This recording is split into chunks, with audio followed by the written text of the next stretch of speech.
Bismillahirrahmanirrahim.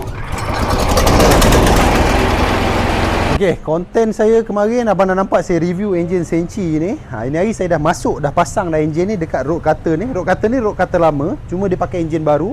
Okey, enjin ni enjin yang macam mana saya review tu, enjin Senchi yang ini model SC460 459cc dengan 16 horsepower, 4 stroke engine. Okey, 4 stroke engine. Untuk tangki dia lebih kurang 67 liter. Untuk tangki minyak hitam lebih kurang dah 1.2 liter macam tu lah. Alright, satu botol 200 ml lah untuk minyak hitam dia. Okey, ni kita dah siap pasang semua dan kita nak try start.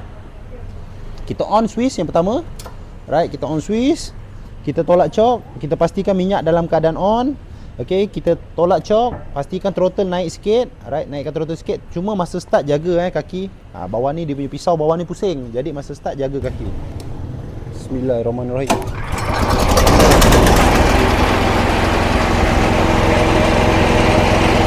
Okey, kalau dah start macam ni lah keadaan dia bang Kalau dah start, ni jaga mata ni pusing. Okey, mata ni pusing. Untuk road cutter ni kalau abang nak dapatkan satu set pun boleh contact kita. Kalau nak dapatkan enjin saja pun boleh contact kita. Enjin ni macam-macam tempat dia boleh pakai, bukan dekat road cutter je. Okey. Kalau ada sebarang pertanyaan, kalau ada komen, biasalah tinggalkan kat bawah. Kita jumpa lagi untuk next review. Assalamualaikum.